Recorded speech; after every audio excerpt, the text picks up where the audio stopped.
Fenêtre sur l'emploi, on accueille Julien Morisson. Bonjour Julien. Bonjour. CEO des Années Folles. Vous avez choisi, alors c'est un sujet qui est au cœur de vos préoccupations, de la communication. Alors la communication, alors tout le monde en parle, tout le monde en fait, mais la communication authentique, c'est quoi et est-ce que c'est possible ?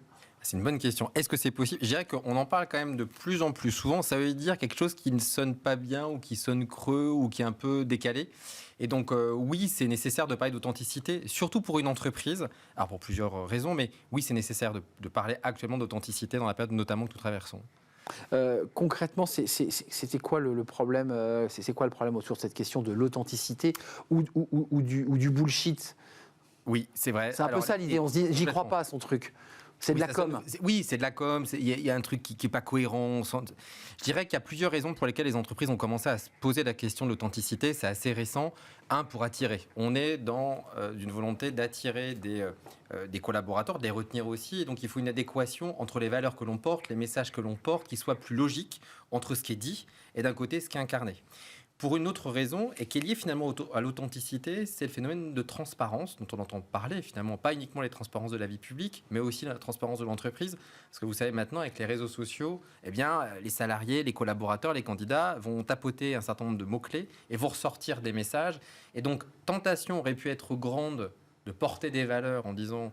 moi, je travaille sur l'organisation un peu changeante ou le télétravail, mais en fait, ça ne le fait pas. Sauf que désormais, on dit, mais non, mais ça passe plus. Ça ne passe plus. Les engagements qui ne sont plus tenus, concrètement, il y a quelque chose qui désormais est boycotté ou en tout cas dénoncé. Alors avant, il y avait la com traditionnelle, la com externe et la com interne, parce qu'il y a deux communications, deux canaux. Comment on y remédie ? Comment on fait de la vraie com authentique ? Comment on fait pour être le plus sincère possible sans se mettre en danger non plus, parce que c'est aussi toute la difficulté. Complètement. Alors je dirais, il y a des choses déjà qu'on ne fait plus.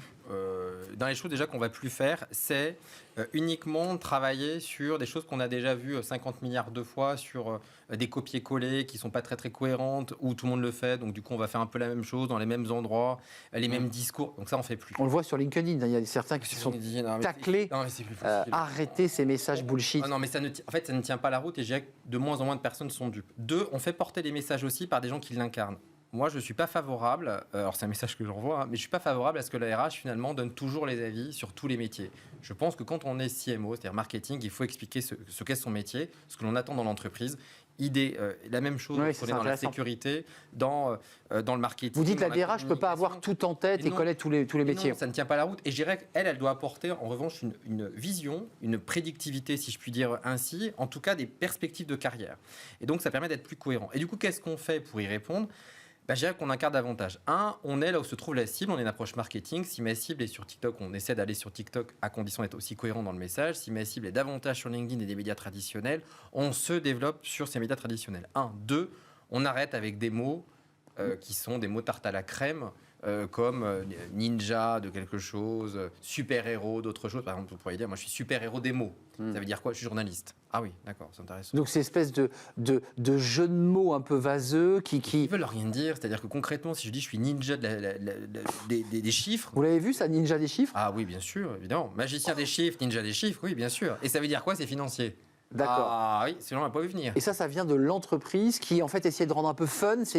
Soyons fun, les gars. Je dirais qu'au démarrage, c'est venu de certaines agences qui se sont dit on va un peu sortir du lot et on va un truc marrant. Et ça a plutôt pas trop mal marché. Le problème, c'est comme tout, c'est-à-dire l'utiliser de manière un peu avec parcimonie. Vous savez, c'est comme le mot bienveillance, bienveillance et résilience. Je pense qu'il faudrait compter combien de fois on l'utilise. Résilience, un peu moins, vous avez remarqué. Un peu moins, c'est peut-être un peu moins. Mais bienveillance, c'est 10, 20, 50 fois par jour. Au bout d'un moment, ça n'a plus de sens, ça n'a plus de prisme.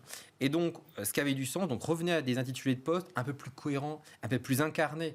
Et je sais que c'est pas évident de pas tomber dans le syndrome de la tomate. C'est-à-dire, tout le monde va acheter une tomate authentique, élevée à côté de soi, qui est un peu comme ça verdâtre. Mais quand on va poser ces tomates à côté des tomates rouges, on va quand même prendre tous ces tomates rouges.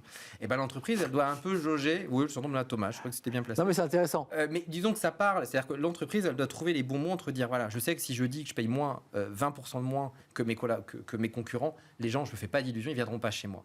Donc, il faut aller sur, OK, qu'est-ce que je peux dire en termes d'irritant qui est quand même acceptable. Et c'est là-dessus que l'entreprise doit travailler. Mais vous dites aussi quelque chose qui est intéressant, c'est qu'il faut qu'il y ait une prise de conscience des business units, des patrons de la filière, finance, du marketing et de tous les secteurs pour qu'ils prennent en charge aussi l'incarnation des postes.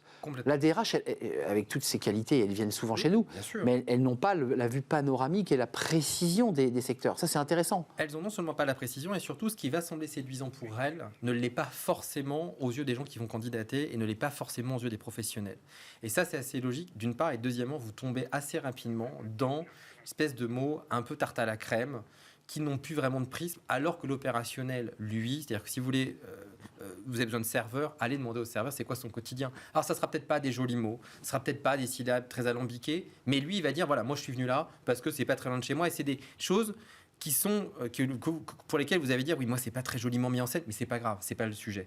Pareil pour le marketing, il va parler d'outils, il va parler de structures, de projets sur lesquels ça va susciter de l'intérêt, alors que vous n'allez peut-être pas forcément l'aborder. Oui, et puis là vous nous évoquez aussi des pans de la communication moderne. On n'est plus dans la communication à papa et les communiqués de presse avec le numéro de... Les leaflets là, avec tout le monde derrière comme ça, ouais, ça c'est fini. Ça. Donc oui, là, ça n'a plus de sens. Voilà, et notamment la vidéo à ce titre-là est intéressante parce qu'elle permet de passer plus de messages, de développer une pensée un peu plus complexe. Et d'incarner pour le coup. D'incarner complètement, et puis d'avoir un peu les off, les back-office. On a tous envie finalement de savoir comment ça se passe en interne. Merci Julien Morisson de nous avoir parlé avec autant d'authenticité. On essaye. Parce que c'est ça l'objectif. Exactement. Évidemment, on se parle en vrai depuis des années maintenant, enfin depuis au moins 2 ans. CEO des Années Folles, merci de nous avoir rendu visite Julien. À très bientôt de vous accueillir. L'émission est terminée, mais vous la retrouverez évidemment dès demain. Merci à vous, merci de votre fidélité. Évidemment, merci à toutes les équipes qui m'accompagnent dans cette émission. Alice aujourd'hui à la réalisation, Saïd au son et l'équipe de programmation, Nicolas Juchat et Alexis étaient derrière en coulisses. Merci à vous et je vous souhaite une très très belle journée. Bye bye.